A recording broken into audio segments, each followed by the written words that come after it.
Hello guys, welcome to আড্ডা আসর।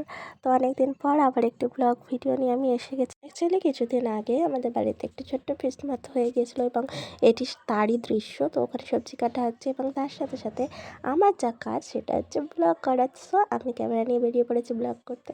আর এই যে উনুন ধরিয়ে আগুন জ্বালানো শুরু হয়ে গেছে, আমি সেটাও একটু ব্লগে দেখিয়ে দিলাম। তো অন্য বাড়িতে যেও কাজ করি, কিন্তু এবারে সত্যি আমি কোনো কাজই করিনি। আর হ্যাঁ, কোনো কাজ করিনি বলতে আমি শুধু এই ভিডিওটি করেছি, সেটাও আমার ব্লগের জন্য। তো তার সাথে সাথে এই যে ছাদে ঝুলন্ত অবস্থায় গাছ এবং আরও নানান গাছ রয়েছে, এটাও দেখিয়ে দিলাম। ওটা কিন্তু আমার এক কাকু করেছে তাদের ছাদে। তো ওখানে বেশিরভাগ সবজি গাছই রয়েছে, ফুল গাছ কম রয়েছে। তো বেশ সুন্দর। আর হ্যাঁ, ফেস্ট মানে আমাদের বাড়িতে একটু বক্স আর গান এইটা চলতেই থাকে।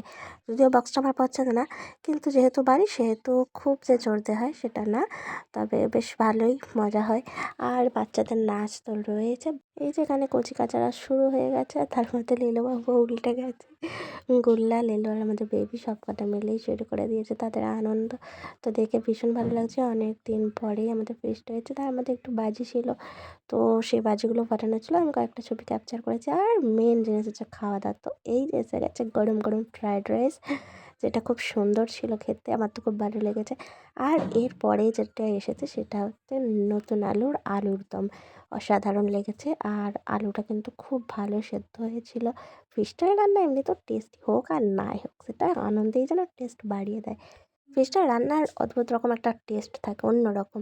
আর তারপরে ছিল বোঁদে, চাটনি, পাঁপড়। তো টাটা।